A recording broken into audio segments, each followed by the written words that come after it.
এক মহিলার চুলের মুঠি ধরে চলছে বেধড়ক মার, মাথায় বাঁশের বাড়ি দিয়ে ফাটিয়ে দেওয়ায় রক্ত ঝরছে। প্রমোটার ও বাড়ির মালিকের মধ্যে বিবাদে রাস্তায় চলল মারামারি। দাঁড়িয়ে দেখলো পথ চলতি মানুষজন। উত্তরপাড়া পুরসভার 19 নম্বর ওয়ার্ডে লরেন্স স্ট্রিট এলাকার ঘটনা। একটি বাড়ি জানিয়ে মামলা চলাকালীন বাড়ির তালা ভেঙে ঘরে ঢোকার অভিযোগ এক মহিলার বিরুদ্ধে। বাধা দিলে লোহার রড দিয়ে মাথা ফাটিয়ে দেওয়া হয় বলে অভিযোগ প্রমোটারের। পাল্টা মহিলাকে মারধরের অভিযোগ প্রমোটারের লোকজনের বিরুদ্ধে। আহত দুই পক্ষের দুজন উত্তরপাড়া হাসপাতালে চিকিৎসাধীন। মহিলা এবং তার পরিবারের ওপর প্রমোটার বাহিনীর আক্রমণের সিসিটিভি ফুটেজ ভাইরাল। প্রমোটারের দাবি যে বাড়ি নিয়ে মামলা চলছে সেই বাড়ির তালা ভেঙে ঢোকেন মহিলা। তার কর্মচারী বাধা দিতে গেলে লোহার রড দিয়ে মেরে মাথা ফাটিয়ে দেওয়া হয়। আপনি দলবল নিয়ে কোনো মহিলাকে মারধর করেছেন, কি বলবেন? সম্পূর্ণ মিথ্যে কথা। আমার ওই জমিতে ক্যাবিনেট করা আছে, তার সাথে সিপিএমে কিছু গুন্ডা বানিয়ে নিয়েছে। ভদ্রমহিলা আমার তালা ভাঙার পর আমার স্টাফকে ভেঙে মাথা ফাটিয়ে দিয়েছে। তার আগে আমার স্টাফ হাতাহাতি হয়েছে, ওর লেগেছে, আমরা কাউকে হাত দিইনি। কোনো মহিলার মাথা ফাটিয়ে দিয়েছেন আপনারা, এরকম অভিযোগ? ফাটায়নি। এর মধ্যে সিপিএমের অনেক ক্যাডার আছে, বিজেপি সিপিএম জানি না, অনেক গুন্ডা নিয়ে এসেছিল। ওরা শাসক দলের মদতপুষ্ট, তাই জন্যই আপনি প্রভাবশালী। আমি কোনো দলের প্রচার জন্য, আমি একটা ব্যবসা করে খাই, আমি ব্যবসায়ী। আজ বিকাল 4:30 পৌনে 5টা সময় ভদ্রমহিলা দেবশ্রী দুবে তার গুন্ডা মানে বেলুর উত্তরপাড়া থেকে নিয়ে এসে থানাতে কমপ্লেন, কোর্টে কমপ্লেন থাকা সত্ত্বেও উনি দরজার তালা ভেঙে ঘরটা জবরদস্তি দখল করে নেয়। তখন আমার স্টাফ দেখতে যায়। আমার স্টাফ, আমি গেছি, আমাকে জঘন্যভাবে নোংরাভাবে গালাগালি দিয়েছে। আমার কাছে সিসিটিভি ফুটেজ আছে, আমি সিসিটিভি ফুটেজকে দেখাবো। এখানে রড দিয়ে মেরেছে, মাথা মারার চেষ্টা করেছে আমার 15-20 জন। পুলিশের মতো কাজ করুক। আমার কোর্ট কেস করা আছে, আমি চাই ন্যায্য বিচার যেন পাই। আপনার নাম? মনোজ মালু। আমি প্রমোটিং করি মন্ডা কনস্ট্রাকশনের, আমি অপারেটর। পাল্টা মহিলার দাবি, মামলা চললেও তার বাড়িতে থাকার অনুমতি দিয়েছে আদালত। সে বাড়িতে ঢুকতে গেলে প্রমোটার তার লোকজন নিয়ে তার উপর চড়াও হয়, মারধর করে, মাথা ফাটিয়ে দেওয়া হয়।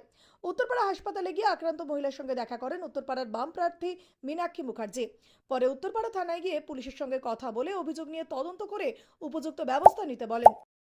3 মাসের মধ্যে 2টি ধর্ষণের ঘটনা উত্তরপাড়া বিধানসভায় হলো। তার পরবর্তী সময় আবারও একজন মহিলাকে একেবারে প্রকাশ্যে মেরে মাথা ফাটিয়ে দেওয়া হলো, রক্তাক্ত করা হলো। মহিলা হাসপাতালে ভর্তি, আপনি দেখতে এসেছেন, কি বলবেন সব মিলিয়ে?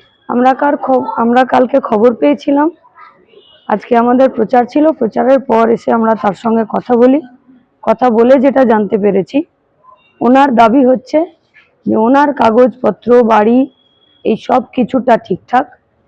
উনি কোর্ট কেসও করেছিলেন। সেই কেসের পর উনি থানাকে জানিয়েওছিলেন যে রায়, আমার বাড়ি আমাকে ফেরত দেওয়ার কথা, মানে আমার বাড়িতে আমি থাকতে পারি।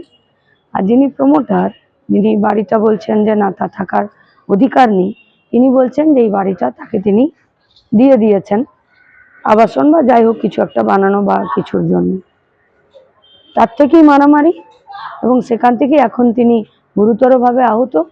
উত্তরপাড়া স্টেট জেনারেল হসপিটালে তিনি এখন অ্যাডমিট রয়েছেন।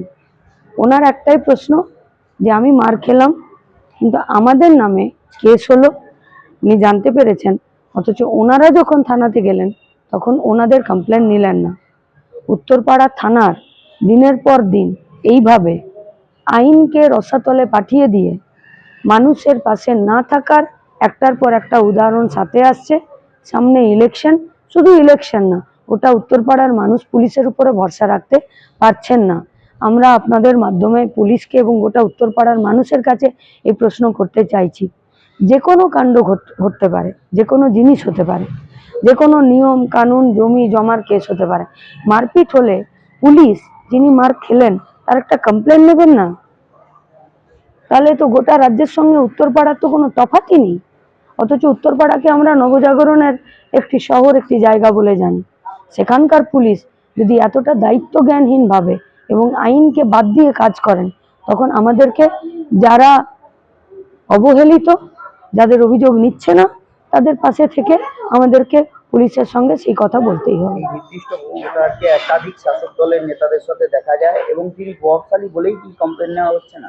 আমি জানি না ব্যক্তিগতভাবে, তবে আপনি যখন বলছেন যে বিভিন্ন শাসক দলের নেতাদের সাথে দেখা যায়, ফলত গোটা পশ্চিমবঙ্গের সঙ্গে এইটাই একসঙ্গে নেবে না।